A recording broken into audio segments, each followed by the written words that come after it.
करते हैं। पहली बात यह कि जब भी हम डिविडेंड पॉलिसी की बात कर रहे हैं तो अभी कुछ एक स्कूल ऑफ थॉट है दैट इज सेइंग कि we should distribute the dividend, but the second school of thought से will have their own mind, they will say कि सर नहीं, एक कंपनी कहती है कि नहीं, हमें डिविडेंड डिस्ट्रीब्यूट ही नहीं करना चाहिए।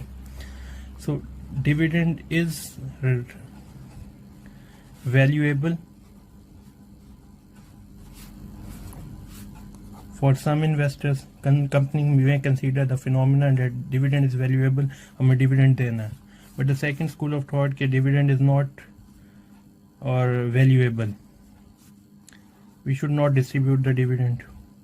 And एक और school of thought है, वो कहते हैं कि irrelevant है, आप दो ना दो, it's up to you. There is no influence on the investor's mind कि we should distribute the dividend or we shouldn't distribute the dividend. वो कहते हैं ये दें या ना दें, it's up to you. आप अगर ये कंसीडर कर रहे हैं कि if we will distribute the dividend, it will increase the value of your firm,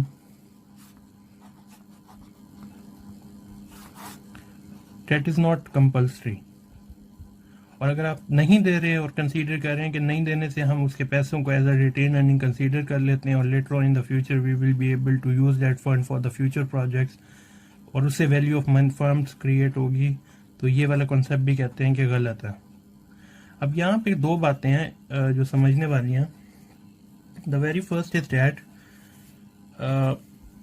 if the company और the school of thought, a group of companies are saying that dividend is irrelevant, what is the justification they are giving for that purpose? We will get that justification in the dividend irrelevance theory or irrelevant theory. Later on we have another theory, that is your dividend relevant theory.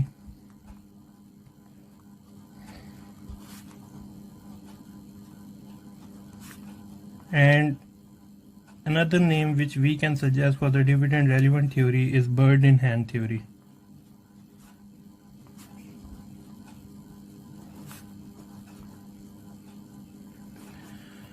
Now, according to the bird in hand theory, they are saying that dividend is a relevant thing and dividend must be distributed among the shareholders. And there is another school of thought that states that if we will distribute the dividend and that will become the income of shareholder, on that income they will have to pay 40% tax. And let's suppose if we will not distribute that dividend and will allow that fund to be the part of retained earning, and we will be able to use that fund in the future project. In the future they will have the capital gain because the investor invested the fund for two purposes. The first one is your income, second one is your capital gain. On the capital gain, the percentage of tax will be low, and I think it will be near about 9.6 something. That is not confirmed, but the tax on the capital gain will always be less than the tax that you are giving on the income. Thing which is very much important to understand that, sir, if we will give the dividend today, that will become the income, and let's suppose $1,000 will be the amount that the company will have to pay as a dividend. Fine. अगर हम ये पैसे नहीं देते, suppose करो कि we are not giving that $1,000 today and we are saying कि sir हम ये पैसे री इन्वेस्ट करते हैं, that will become the capital gain. अब कैपिटल गेन में अगर हम बाद में ये पैसे देते हैं और 19 पर पहली बात तो ये कि डॉलर अमाउंट विल बी लो और विल बी लेस. जो हम आज दे रहे हैं उससे वो डॉलर अमाउंट कम ही आएगी, बिकॉज 19.6% ये हमेशा परसेंटेज कैपिटल गेन पे कम होता है. That will become the part, that can be become the part of your MCQs as well. सो 19.6% अगर वो टैक्स दे रहे हैं, इसका मतलब ये है कि उनका ये वाला टैक्स परसेंटेज और इसमें ये वाली कम देनी पड़ेगी। और दूसरी रीज़न है कि ये देंगे हम कब, फ्यूचर में, और फ्यूचर की वैल्यू ऑलवेज भी लेस देन टुडेज वर्थ। मतलब अगर फ्यूचर के जो हमने पैसे देने हैं 1000 रुपये, अगर सपोज करें हम 1000 रुपये फ्यूचर में देते हैं, that 1000 of the future is less than $1000 of the present. यानी the future $1000 will always have a less value than the $1000 that we will have to give them today. और the reason is basically the inflation in the future। जब inflation आएगी, वो जो 1000 रुपये आपको साल 1000 एक साल बाद या 2 साल बाद मिलेगा, उसकी वैल्यू आज के 1000 रुपये से कम होगी, ये हम सबको पता है। ठीक हो गया। So on the basis of these thing वो कहते हैं कि there will be a group of investors that would always love to save the tax। वो कहते हैं टैक्स बचाने की कोशिश करते हैं कि टैक्स ना देना पड़े। And that is basically the third school of thought, जिसके लिए हम ये अगर फर्स्ट इसी को कहें, सेकंड हम इसको कहें, तो थर्ड स्कूल ऑफ थॉट को हम कहते हैं tax preference theory.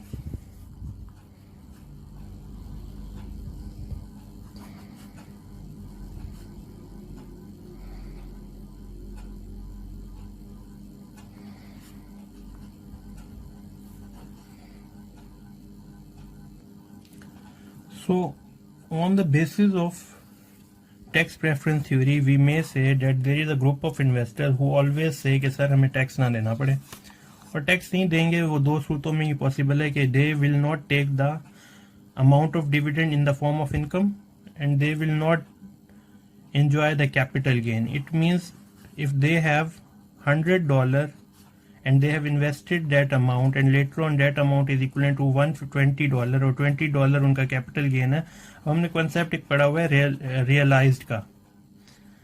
According to the concept of realised gain, if you will sell a particular thing in the market that will have a particular value and you purchased it at 100, you sold it at 120, तो इसमें $20 gain है, that is your realized gain, and that will be the gain if you will practically sell your thing in the market। मतलब अगर हम देंगे, market में cell करेंगे, that will be the realized gain। and then we have another concept that is unrealized gain। and what is unrealized gain? कि if we have the state of profit in our mind, we have the idea that sir we purchase a thing at $100, the today's worth of that thing is 120, so we have $20, but if you have not converted that amount in the form of cash, it means that is your unrealized gain and that is just present in your mind, and unrealized gain is not taxable। The government cannot take the tax on the amount or the profit present in your mind, but they would charge a tax on the realized gain। Fine. So अगर हम simple बात करें, हम दोबारा चीजों को लेके जाएं, तो the dividend irrelevant theory, first thing that we discuss, the concept of dividend irrelevant, that the dividend is not a relevant thing। if you will give the dividend or if you will not give the dividend, the value of the firm will not have any impact। how we will say कि dividend is an irrelevant activity, dividend का कोई लेना देना नहीं है, dividend दें ना दें वैल्यू ऑफ द फर्म पे कोई इम्पैक्ट नहीं आता।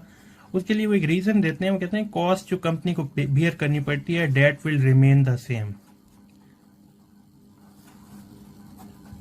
अब ये कॉस्ट की फिलॉसफी जो है वो मैं आपसे डिस्कस करता हूँ, इसकी आप टेंशन ना लें, वो अभी मैं डिस्कस करता हूँ। उनकी फिलॉसफी ये है कि अगर कॉस्ट है ना, कंपनी को एक कॉस्ट बियर करनी पड़ती है, कॉस्ट बढ़ेगी वैल्यू कम होगी, कॉस्ट कम होगी वैल्यू बढ़ेगी। वो कहते हैं कॉस्ट हम आपको प्रूफ करके दिखाते हैं, और मैं भी अभी आपको प्रूफ करके दिखाऊंगा, that the cost will be same irrespective of the percentage of dividend that you are giving to your share holder. आप डिविडेंड दे रहे हो और if you are not giving the dividend, the value of your firm will remain the same. वो कहते हैं cost के ऊपर अगर हम इस बात को डिसाइड करें that if you will give the dividend or if you will not give the dividend, the cost will remain the same. If the cost will remain the same, it means that is not going to create any impact on the value of the firm. और अगर value of the firm पे कोई impact नहीं है, इसका मतलब ये है कि dividend is irrelevant. But there is another school of thought that is saying that dividend is a relevant activity. Relevant in a sense के वो कहते हैं कि आज जो आपके पास पैसे मिल रहे हैं, as we have the idea that if you have one bird in your hand and two birds are in the bush, so one bird in your hand is better than two birds in the bush. कहते हैं आज का dividend मिल रहा है ना, और investor always love to enjoy the profit. जब आप उन्हें डिविडेंड देते हैं उनके दिमाग में एक सेंस आती है कि वी हैव अर्न समथिंग, और वो डिविडेंड ही वो एक जो सेंस क्रिएट करते हैं उनके माइंड में कि if we invested something in a company is giving something today. And moreover, if we will say कि नहीं sir, we should not distribute the dividend and later on they will enjoy the capital gain, that is the future. Fine, that is the future. Our future is uncertain. There is no certainty available in the future. You will not be able to say कि sir हमें future में definitely profit होगा. Maybe some sort of loss will create the problem for the firm. उन्हें profit ही ना हो. ठीक है. तो इसलिए फ्यूचर के ऊपर अगर आप एक एक्टिविटी कर रहे हो तो future is uncertain. You will not be able to determine कि सर हमें प्रॉफिट होगा, हमें प्रॉफिट नहीं होगा. God knows better. लेकिन जो आज का डिविडेंड है that is a certain thing. You have the idea कि मुझे $100 मिल रहे हैं. कल को वो 120 बने ना बने वो हमारी कहानी है जब हम उसे री इन्वेस्टमेंट करें.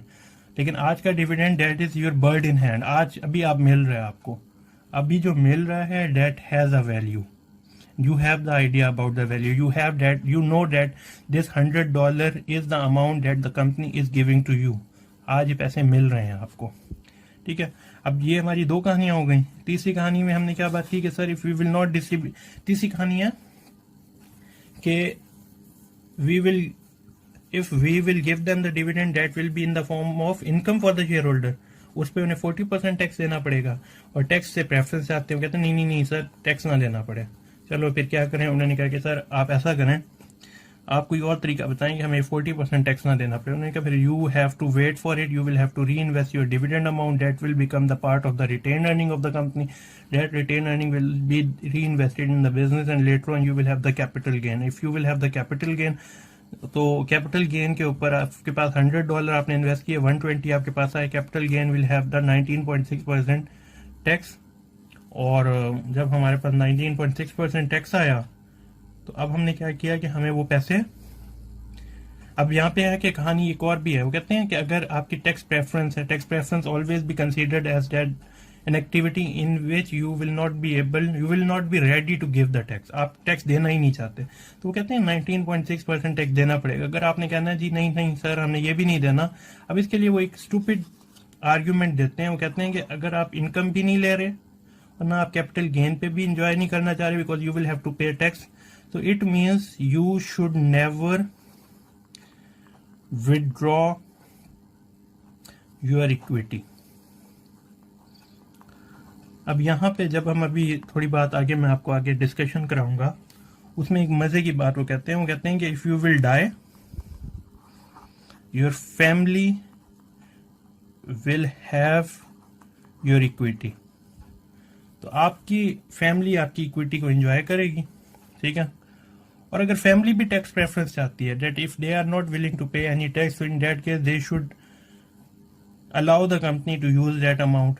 तो आपकी इक्विटी बढ़ती रहेगी. ये वही है कि आप देख तो रहे हो कि सर हमें प्रॉफिट हो रहा है, लेकिन उस प्रॉफिट को कभी इंजॉय नहीं कर सकते. You will never be able to enjoy the profit कि ये प्रॉफिट मुझे हो गया. नहीं, बस अगर आपने टैक्स प्रेफरेंस रखनी है, आपने टैक्स नहीं देना, अगर टैक्स को बचाना चाह रहे हो टैक्स से, so you should never withdraw. और in the form of death, अगर आपकी डेथ होती है, your family will enjoy the equity and if they want to save themselves from the tax, so they should never withdraw your equity from the company and that equity will be in the form of growth. अब वो growth कैसे आएगी कि जब dividend नहीं देंगे that will become the part of retained earning will be reinvested next year in the company. जब वो reinvest किया जाएगा तो next year it will be a chance that the profit of the company will increase. जब profit of the company will increase होगी, उस company के shares की मार्केट में डिमांड बढ़ जाएगी, वर्थ बढ़ जाएगी कि ये प्रॉफिटेबल कंपनी है, और जब वो प्रॉफिटेबल कंपनी की वर्थ बढ़ेगी तो उसकी शेयर की प्राइस बढ़ती रहेगी एंड बढ़ती रहेगी. So that was the discussion. अब हमने 3 स्कूल ऑफ थॉट्स की बात की. अब मैं आपको इसके ऊपर थोड़ी सी और कहानी समझा दूं. अब इसके लिए आपने एक बात याद रखनी है कि उस जो अभी मैं आपसे नोट्स शेयर करने वाला हूँ वो शेयर आपको पीडीएफ में भी मिल जाएंगे, और प्लस दूसरी बात आपने ये ध्यान में रखनी है, वो उस फाइल को आपने पढ़ना है 2-3 मरतबा. मैं आपकी कुछ रीडिंग करवा के 2-3 इंपॉर्टेंट पॉइंट्स हैं जो मैं आपको अभी भी साथ वो भी करवा देता हूँ हाईलाइट. और एक और बात आपने ध्यान में रखनी है कि उसमें जो एग्जाम्पल हमने कोट किया, अब इट इज़ नॉट कंपल्सरी कि I will give the same example in your paper. Fine. Example का कॉन्सेप्ट सेम होगा बट उसकी वैल्यूज विल बी डिफरेंट. और वो वैल्यूज क्यों डिफरेंट हैं वही स्कूल ऑफ थॉट में. अब मैं इसके ऊपर एक छोटी सी बात और कर लूं कि अगर तो हम कह रहे हैं कि डिविडेंड इज इररेलेवेंट, ठीक है, अगर हम कहते हैं कि डिविडेंड इज इररेलेवेंट, डिविडेंड की कोई कहानी, मतलब डिविडेंड ने कोई भी वैल्यू में फर्क नहीं लाना जो है ना हमारी कंपनी की, इसका मतलब क्या हुआ? इसका मतलब है कि आपकी जो कंपनी के शेयर्स की प्राइस है वो भी सेम रहेगी और उसकी कॉस्ट भी सेम रहेगी. अगर ये चीजें सेम रहती हैं और इनमें कोई चेंज नहीं आती तो हमारा ये argument that dividend is irrelevant that will be true. सही है, ये हमारी बात समझ आती है कि अगर हम कहते हैं कि सर डिविडेंड इररेलेवेंट चीज है, आप डिविडेंड ज्यादा दें, मतलब 100% अमाउंट डिविडेंड दे दें, आप 50% अमाउंट डिविडेंड दे दें, आप कुछ भी डिविडेंड की फॉर्म में ना दें, ऑल द थिंग्स, तमाम चीज़ें आपकी इन तीनों सूरतों में आपकी price of the share will be same and the cost of your stock will be of cost beard by the company will be same. फिर दूसरा आर्ग्यूमेंट कहते हैं कि वो कहते हैं कि नहीं सर, अगर आप अपना क्या कहते हैं डिविडेंड देते हैं, मतलब आप ज़्यादा डिविडेंड देते हैं तो आपकी प्राइस भी बढ़ेगी, मतलब investors will be ready to purchase your share. There is school of thought. कहते हैं कि सर अगर आप कुछ डिविडेंड नहीं देते ना तो फिर आपकी प्राइस पे कोई इम्पैक्ट नहीं आएगा, मतलब that price will remain the same. अभी हम इस पे एग्जांपल पे बात कर लेते हैं. लेकिन जैसे जैसे आप अपना डिविडेंड की परसेंटेज बढ़ाते जाते हैं आपके शेयर की प्राइस बढ़ती जाती है.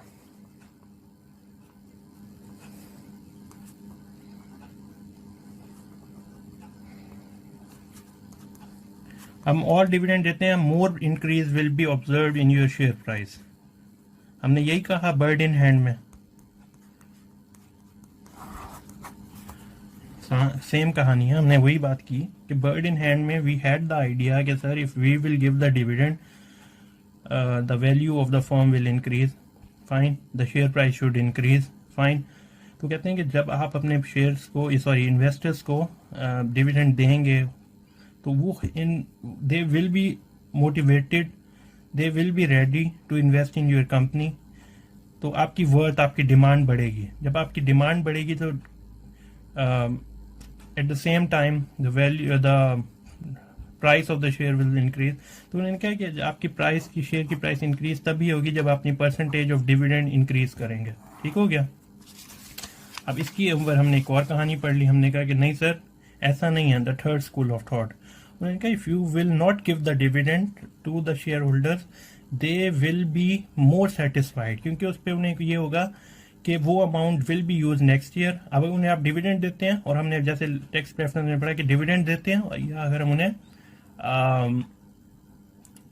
वो देते हैं, क्या कहते हैं, कैपिटल गेन देते हैं, उन दोनों सूरतों में उनकी वैल्यू कम होती है. Investors will not be ready to invest in the company, और वो कहेंगे कि नहीं नहीं नहीं ये तो डिविडेंड दे देते हैं तो हमें तो टैक्स देना पड़ता है इनकम पे. अच्छा, ये बाद में कैपिटल गेन पे हमें क्या करना पड़ेगा, टैक्स देना पड़ेगा. तो अगर आप वही पैसे बार बार रिटेन करते जाएं, आप वही के वही पैसे कंपनी में लगाते जाएं, तो आपकी वैल्यू बढ़ सकती है. इसका मतलब है अगर हम डिविडेंड देंगे तो वैल्यू कम होगी. अगर हम इसका ऑपोजिट क्रिएट करें माइंड में आइडिया कि if we will give them the dividend the value of the company will decrease. यहाँ पे क्या पढ़ा है हमने, if we will give them the dividend value of the share will increase. वो कहते हैं अगर हम डिविडेंड नहीं देते तो value of the share will increase, और अगर हम डिविडेंड देते हैं तो value of the company should decrease. तो अब हमने यहाँ पे क्या कहा, अगर 0% डिविडेंड नहीं गए you will have the highest value. Why? Because you will not give them the dividend. You have retained all the amount, and that amount will be invested next year for the future project, and the future project will have the profitable, will make you a profitable company. If that will be a profitable company, everyone would be ready to purchase the shares. तो आपकी share की price बढ़ेगी. लेकिन अगर आप dividend देते हैं, मतलब आप फॉर एग्जाम्पल हमने डिविडेंड की परसेंटेज बढ़ा दी, तो आपकी प्राइस क्या होगी? लो प्राइस विल डिक्रीज.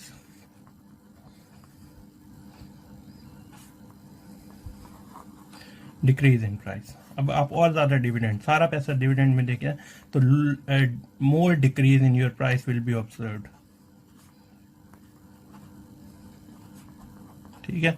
अब मैं यहाँ पे छोटी सी बात रिपीट कर देता हूँ ताकि कुछ बच्चों को जो समझ नहीं आई वो दोबारा समझ लें. मैं एक बात कह रहा हूँ कि डिविडेंड इज इररेलेवेंट. ठीक है. वो ये कह रहे हैं कि डिविडेंड इज इररेलेवेंट. अब इररेलेवेंट क्या हो गया कि whatever the profit the company earned, if 100% of the profit was given to the shareholder, the value will be same. If 50% of the profit will be given, if 50% means 50% will be retained earning. If 50% will be the retained earning, 50% profit will be given, the value will be same. If nothing was given to them in the form of dividend, again the value will be same. ये reason और ये चीज अगर हम justify करके दिखा दें तो हम क्या कहेंगे कि सर इंडीड, यकीनन डिविडेंड इज इररेलेवेंट. ठीक है. अब ये तीन दिमाग में रखो कि हमने क्या कहा, हर सूरत में द वैल्यू और the share price of the company will remain the same. बर्डिनेट ने कहा कि सर डिविडेंड दे दें, the investors will be ready, वो पैसे फौरन लेना चाह रहे हैं. तो अगर आपने डिविडेंड ना दिया तो आपकी वैल्यू सेम रहेगी, मतलब उसमें कोई चेंज नहीं आएगा. लेकिन आप जैसे जैसे परसेंटेज ऑफ डिविडेंड बढ़ाते जाएंगे, the share price will increase. बढ़ाते जाएंगे, share price will increase. The third school of thought was the tax preference theory. They said sir हमें कुछ ना दें एंड रिटेन दैट अमाउंट. जब आप कुछ नहीं दे रहे, इसका मतलब है 0% from the profit was given as a dividend. So 0% में means the highest value will be observe only and only if you will not give anything और 0% आपने डिविडेंड दिया. लेकिन जैसे जैसे आप डिविडेंड देने लग गए, they had the tax preference in their mind. उन्हें पता है कि यार जितना अभी हमें डिविडेंड दे रहे हैं हमें इस पे टैक्स भी पे करना पड़ेगा. तो वैसे वैसे उनकी शेयर की प्राइस कम होती गई and they will not be ready to purchase your shares from the market. और जैसे जैसे उनकी डिमांड कम होगी, द लो प्राइस और the decrease in the price will be observed in the market. और जब आप सब सारा मतलब सारे का सारा अमाउंट एज ए डिविडेंड देने लग जाएंगे तो you will observe more decrease in the price. Fine. अब हम इसके ऊपर नोट्स के ऊपर बात कर लेते हैं. उससे पहले आपके दिमाग में कॉन्सेप्ट बन गए. अब इस कॉन्सेप्ट को हम नोट्स पे देखेंगे. You have the PDF files as well. तो उस पीडीएफ फाइल को भी पढ़ना है. मैं आपको साथ साथ यहाँ पे 2, 3, 4, 5 बातें रीड आउट कराऊंगा. इसकी न्यूमेरिकल जस्टिफिकेशन भी समझाऊंगा और इसका ग्राफ भी समझा देता हूँ ताकि हर चीज आपके माइंड में क्लियर रहे. अच्छा बच्चे, ये कुछ 4-5 पेजेस हैं. तो I have shared that particular PDF file जिसमें आपको ये सारी इंफॉर्मेशन मिल भी जाएगी. इफ़ एनीवन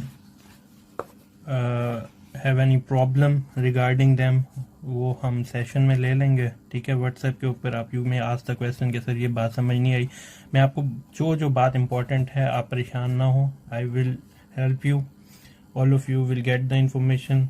कोई ऐसी बात मुश्किल नहीं है, सिर्फ समझने की. इन्हें देखते ही परेशान नहीं होना. बड़े मज़े के पेजेस हैं. मतलब इसमें ऐसी मज़े की बातें की हुई हैं जिस पर आप हंसोगे. जैसे कि डेट्स वाली बात, वो आपको अभी रीड करवाऊंगा. You will have that information के we should not take the dividend लो ही ना, और ना कभी कैपिटल गेन क्रिएट करो. पैसों को कभी जाके वो ना करो, कन्वर्ट ना कराओ. ठीक है. दानिश ने तो कर लिया था लेकिन हमने नहीं करना. ठीक है. हम बस उसे कैपिटल अपने पास रखे रहेंगे. ठीक है. और उससे इक्विटी बढ़ेगी, value of the equity will increase. और उससे पैसों को कभी नहीं, क्योंकि हमें टैक्स देना पड़ेगा. कैपिटल गेन पे 40% और कैपिटल गेन कह रहा हूँ, इनकम जो आपको मिल रही है एज अ डिविडेंड, उस पर यू विल हैव टू पे 40%. और अगर आप कैपिटल गेन रहते हैं यू विल हैव टू पे 19.6%. और इवन 20% भी अगर हम उनसे कंसीडर करें तो 20% आपको देना पड़ेगा कि ना करो, ठीक है, आप दो ही ना। अच्छा, उसके लिए दो बातें हमारी डिस्कशन रहेगी इसमें जो मोस्ट इम्पॉर्टेंट है। पहली बात ये कि इंशाल्लाह in the lecture number 2 you will have the information regarding the derivation. अब आपको कुछ लोगों को शायद नहीं पता हो, डेरिवेशन एक सब्जेक्ट है। उस सब्जेक्ट में मज़े की बात यह है कि जो हम फार्मूलाज पढ़ते हैं, जैसे कि हमारी पहले भी डिस्कशन रहती है कि कुछ फार्मूलाज जो होते हैं उसके ऊपर आपकी वही वाली बात है, the same thing which I always discuss in the class, कि ये आसमान से नहीं उड़ा, ये बस ये फार्मूला है पूरी दुनिया में याद करो और यही फार्मूला याद किया जाएगा, नहीं। उसके पीछे कुछ डेरिवेशन होती है, कुछ वजह से वो बनता है formula. So I will discuss one formula in lecture number 2 that will be very much important and that derivation can become the part of your paper as well। तो वो derivation बड़ी important है, वो आप लोगों ने समझनी है लेक्चर नंबर 2 में। अभी मैं कुछ उससे रिलेटेड ही बात कर रहा हूँ ताकि आपको समझ आ जाए। ये पेपर, ये जो सफ़े, ये कुछ जो भी सफ़े है ना PDF, इसे आप समझ इसी सकते हैं अगर आप मेरी छोटी सी बात समझ लें।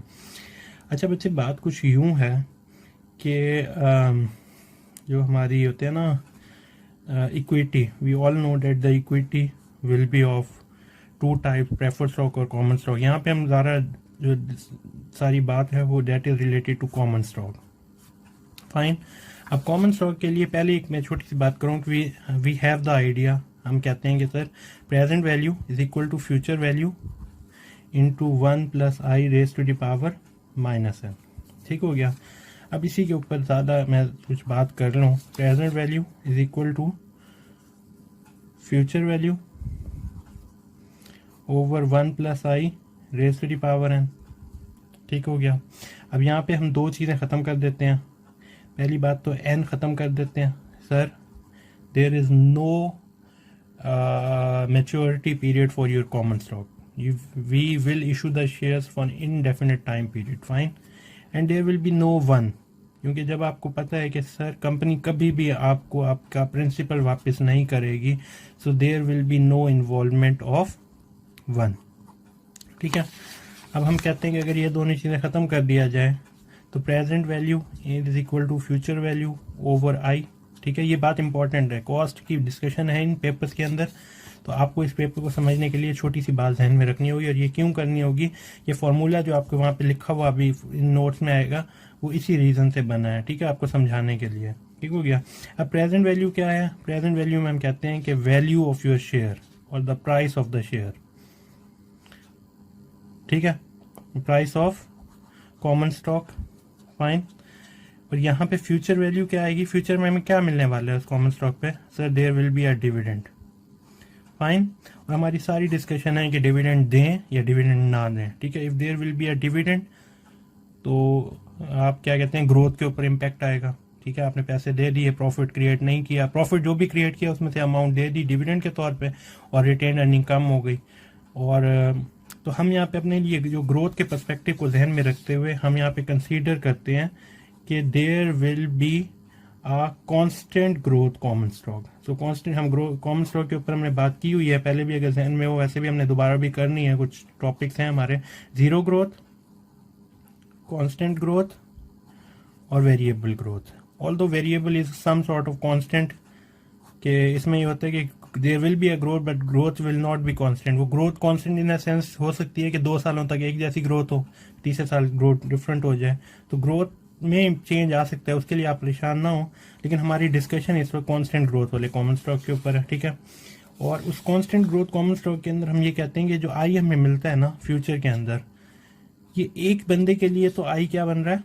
As a cost.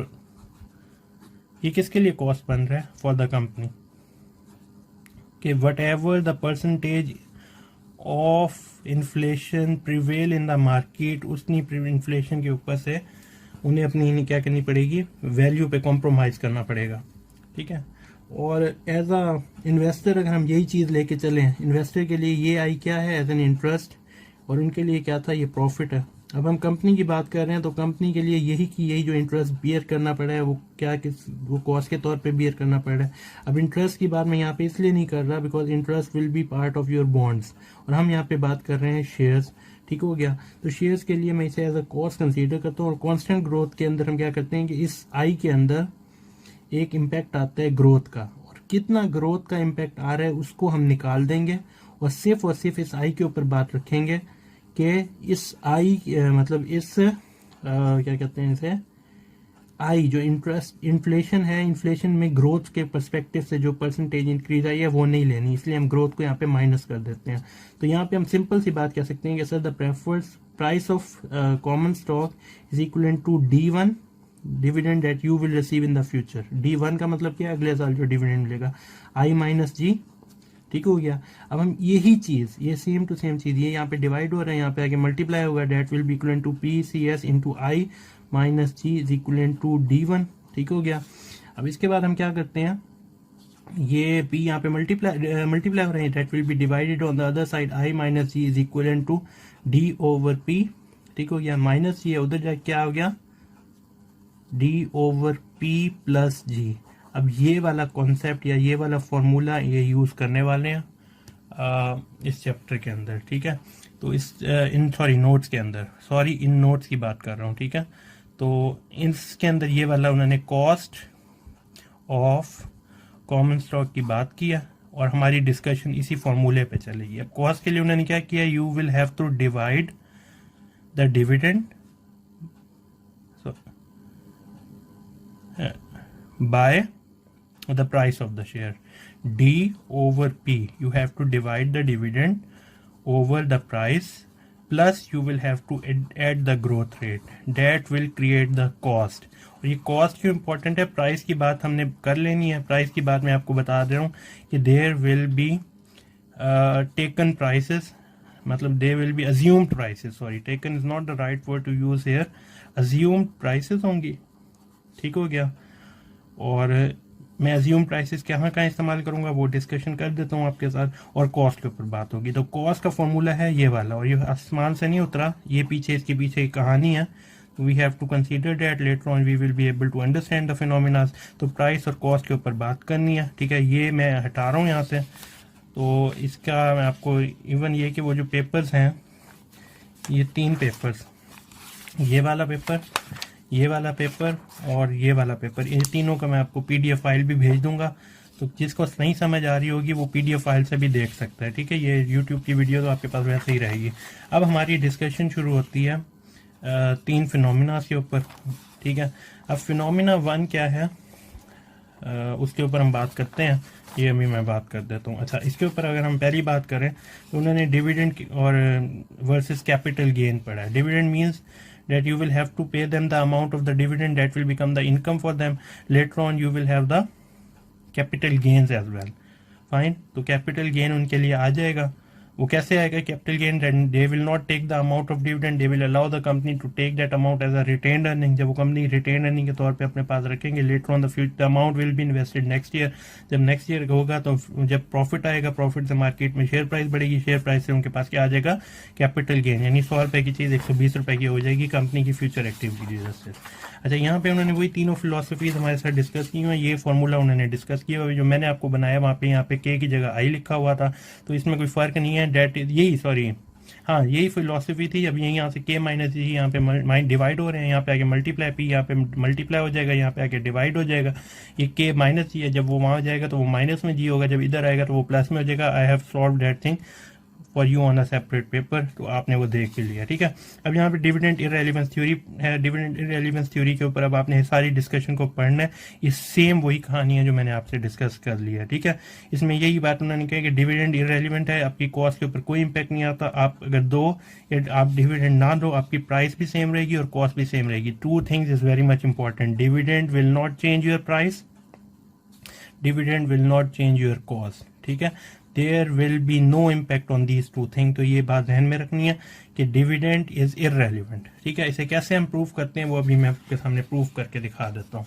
ठीक हो गया, अब इसके बाद हमारी और डिस्कशन आती है बर्ड्स एंड हैंड थ्योरी पे। बर्ड्स एंड हैंड थ्योरी जो हमारी है सिंपल सी कहानी है बर्ड्स इन हैंड को समझने के लिए। ये तो यहाँ पे आप पढ़ेंगे। बर्ड्स इन हैंड थ्योरी में इन्होंने फिलोसफी कॉस्ट की लिखी हुई है और आपकी प्राइस की लिखी हुई है। तो उसके ऊपर आपकी बर्ड्स इन हैंड में ये कह रहे हैं कि if we will give them the dividend they will be motivated that the company distributes the profit and later on they will be ready to purchase the shares. और जब वो परचेज करने जाएंगे तो आपके शेयर की मार्केट में demand बढ़ेगी, जब डिमांड बढ़ेगी तो प्राइस बढ़ेगी। तो अगर जितना आप डिविडेंड ज़्यादा देंगे आपकी प्राइस बढ़ेगी, जितना आप डिविडेंड देंगे उतनी आपकी प्राइस बढ़ेगी। ये उनकी फिलोसफी है, ठीक हो गया। अच्छा, बर्ड्स एंड हैंड इसी पे फिलोसफी वो कहते हैं कि आज के पैसे जो है डिविडेंड वो हमें सर्टन है। We have the idea we have earn $100 today और $100 टुडे, तो that amount must be distributed among the share holders.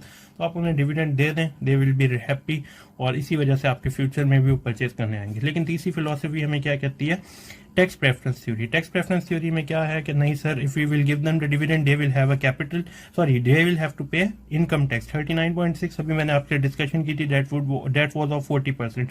तो तकरीबन ये 40% ही बनती है। तो इनकम पे 40% देना पड़ेगा, लेकिन कैपिटल गेन पे उन्हें 20% डिविडेंड देना पड़ेगा।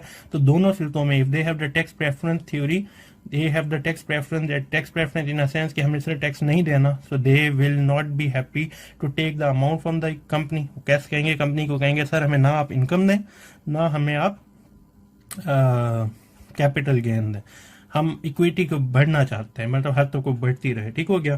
सो capital gain as created by more growth is as retain earning increases. Capital gain कब आएगा, जब वो रिटेन अर्निंग सारी अपने पास रख लेंगे। रिटेन अर्निंग कब होगी, जब इनकम डिविडेंड डिस्ट्रीब्यूट नहीं करेंगे। अच्छा, उसके बाद ये है कि वो कहते हैं अगर हम फ्यूचर की बात भी करते हैं, आज आप ना दें, ठीक है, आप फ्यूचर में जब उन्हें इनकम कैपिटल गेन होगा तो फ्यूचर का $1000, वही वाली बात जैसे मैंने भी आपसे पहले भी डिस्कस किया था, $1000 of future has less worth of $1000 of today, ठीक है। $1000 of tomorrow's is will have less value of as compare to the $1000 और डॉलर ऑफ टुडे, ठीक हो गया।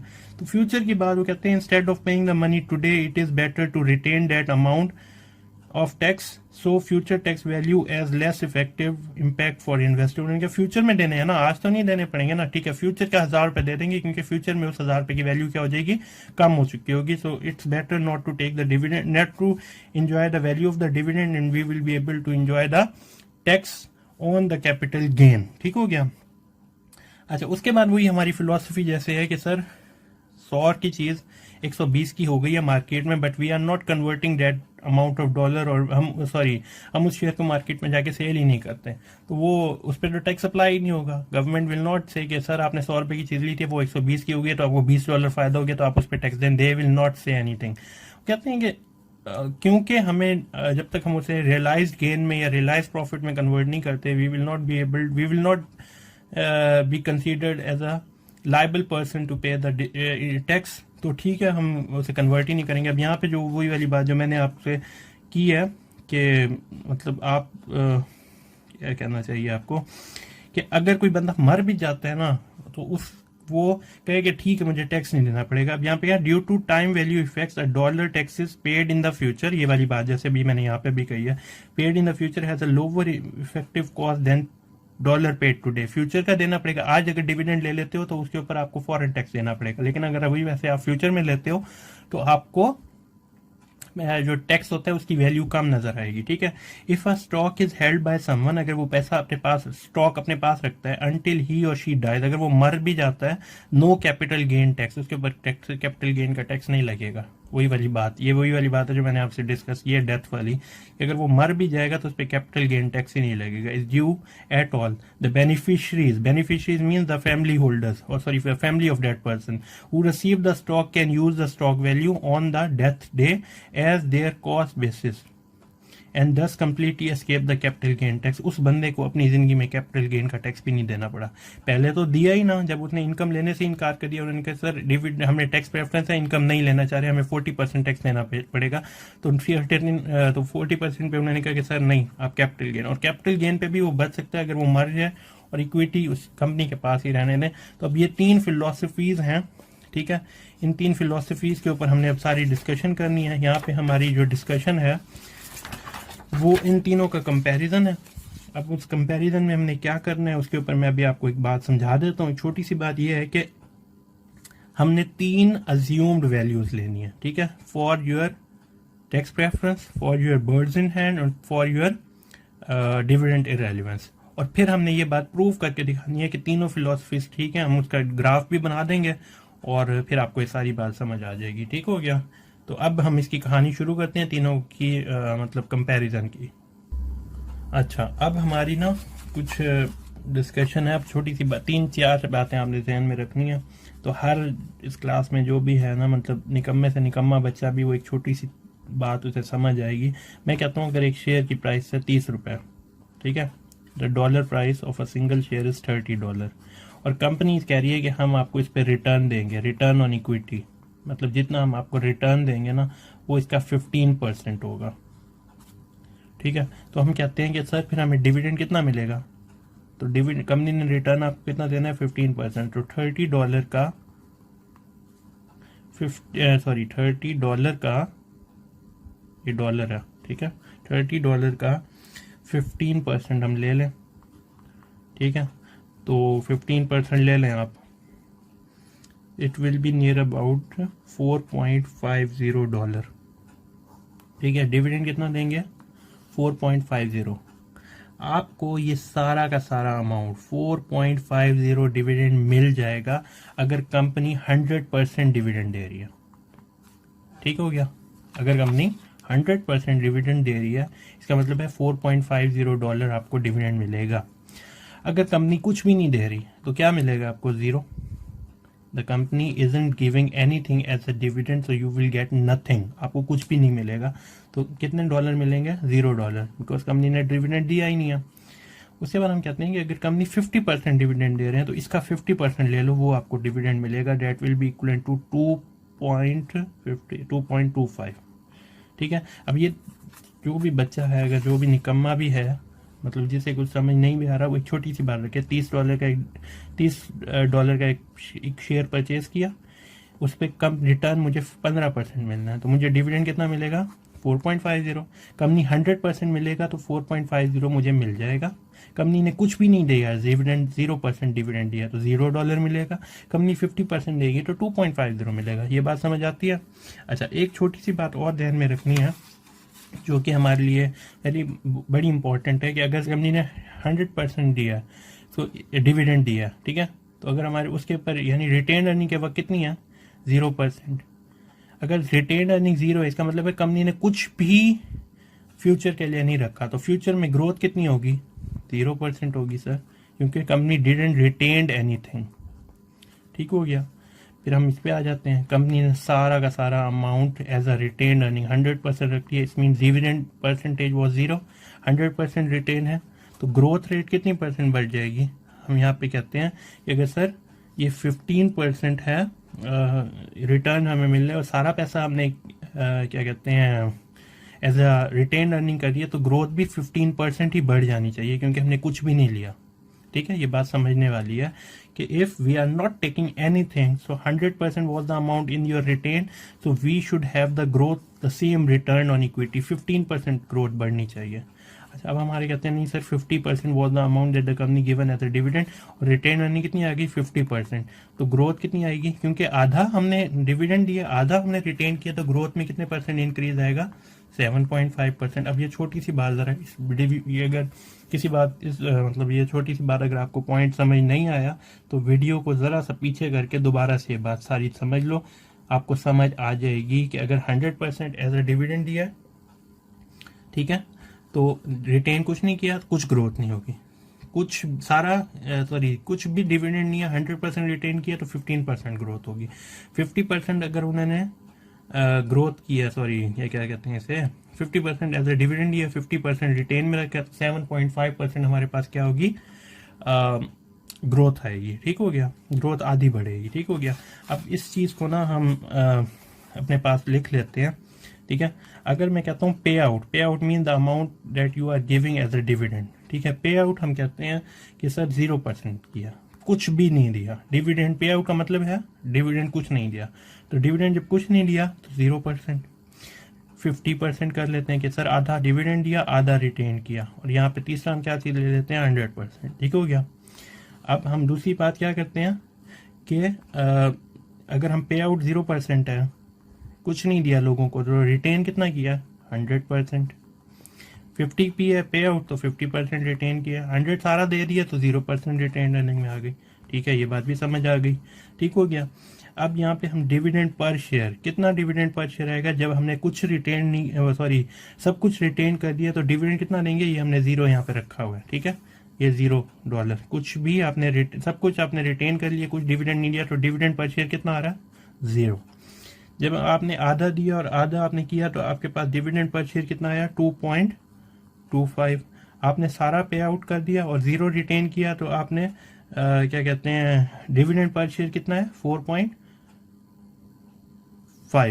ठीक हो गया। उसके बाद हम तीसरी चीज पे आते हैं, ग्रोथ के पर्सपेक्टिव पे। ग्रोथ पे भी हमने बात कर लिया, 0, 15 एंड 7.5।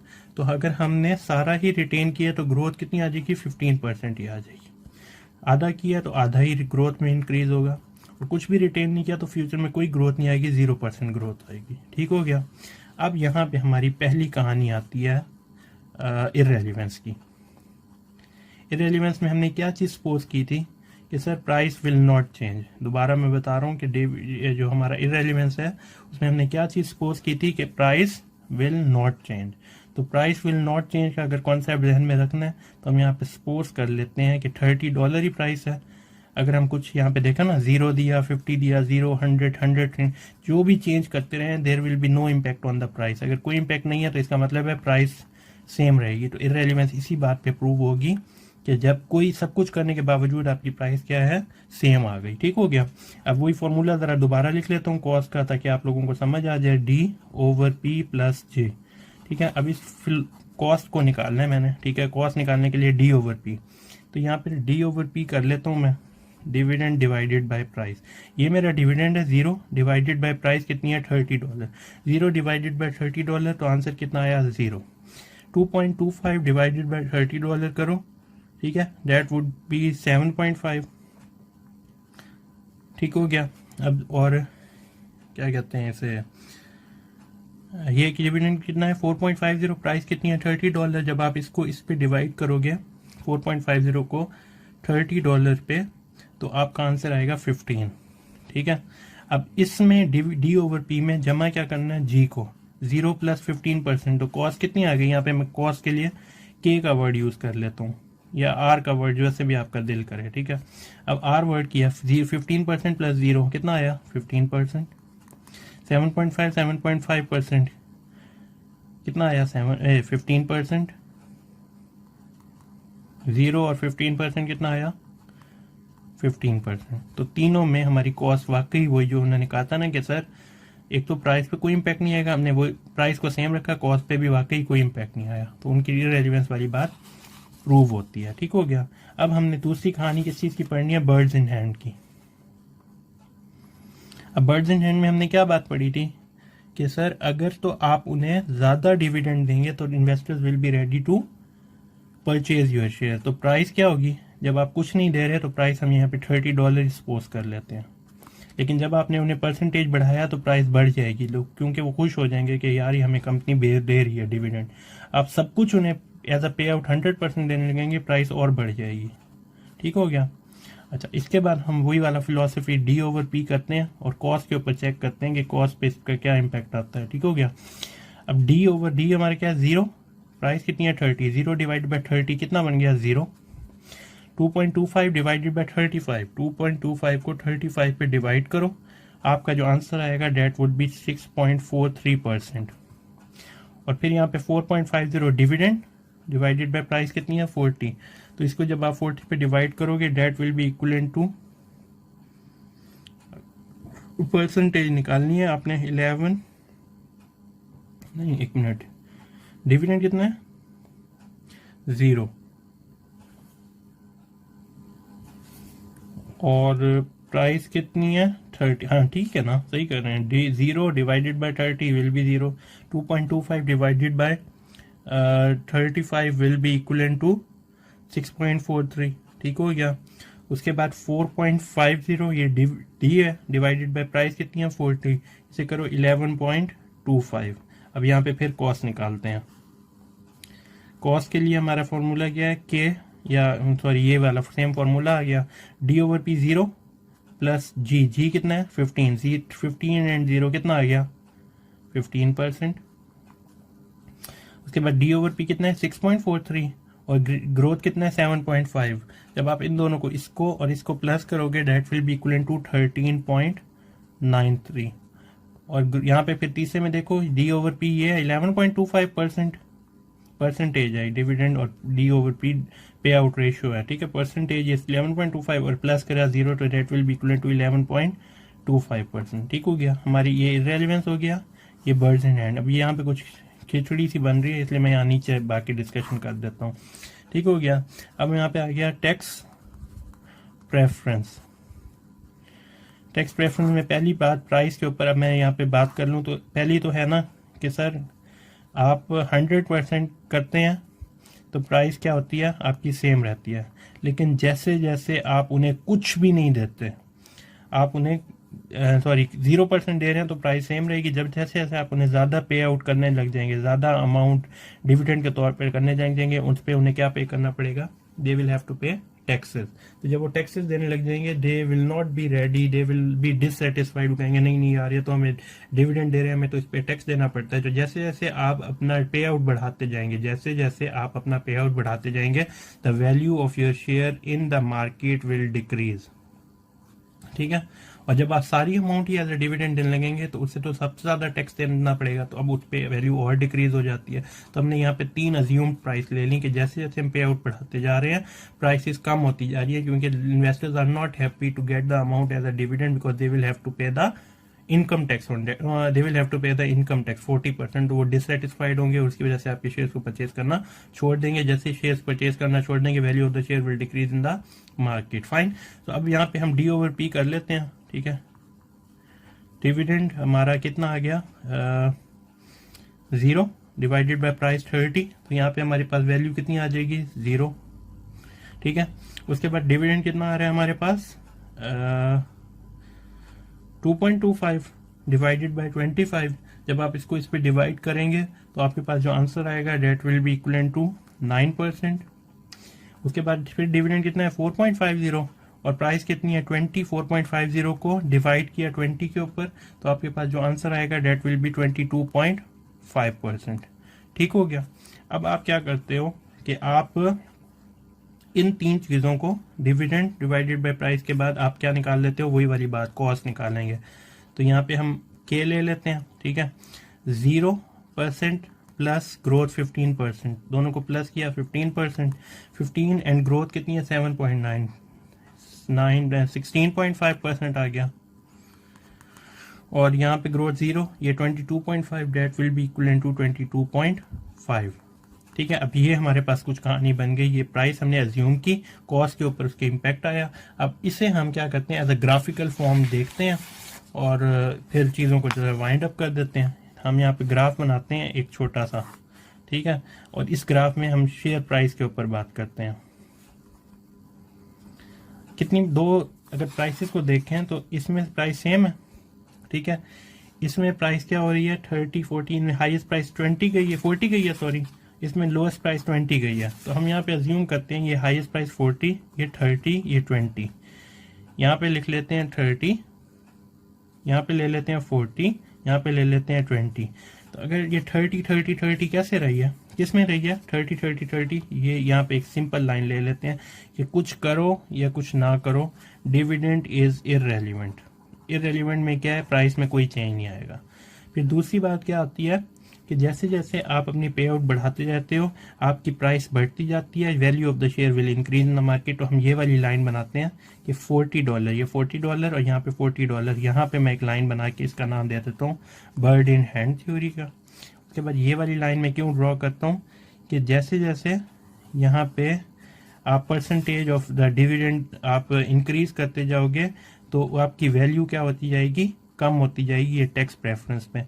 अब मैंने यहाँ पे क्या किया, यहाँ पे पे आउट ले लेता हूँ, पे आउट परसेंटेज। ठीक हो गया, अब पे आउट परसेंटेज के हिसाब से देखो जैसे जैसे पे आउट बढ़ाते गए हो लोग खुश होते गए आपसे कि यार ये तो हमें ज़्यादा का अमाउंट एज अ डिविडेंड दे रहे हैं, तो they purchase the share according to bird in hand theory, तो आपकी वैल्यू हाईएस्ट आ गई। पे आउट बढ़ाया, पे आउट कम किया, कोई फर्क नहीं पड़ा। That is the concept of dividend irrelevant. That $30 price, $30 price, $30 price was same. ठीक हो गया। उसके बाद पे आउट बढ़ाते गए, वैल्यू ऑफ द शेयर कम होती गई, क्योंकि पे आउट बढ़ाने पे इनकम उन्हें इनकम टैक्स देना पड़ रहा था, तो टैक्स प्रेफरेंस की वजह से आपकी वैल्यू क्या हो गई, कम हो गई। ये हमारा कॉन्सेप्ट क्या है, on the basis of prices.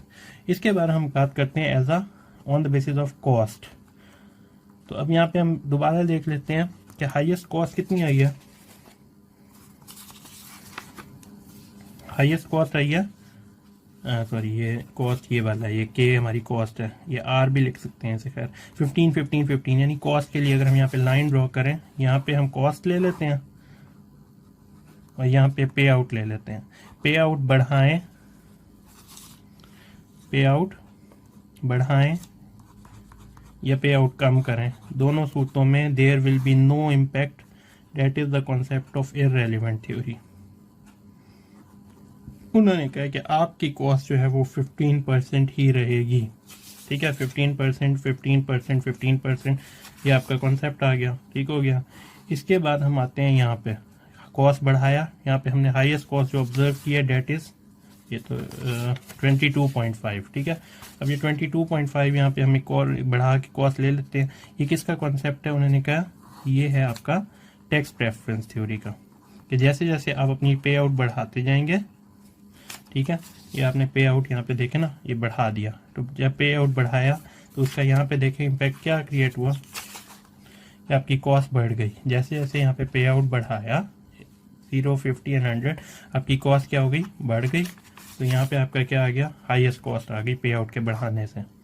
और पे आउट के बढ़ाने से आपकी कॉस्ट सबसे कम जो आ रही है, वो अगर आप बर्ड इन हैंड में देखें तो वो तकरीबन 11.25% आ रही है।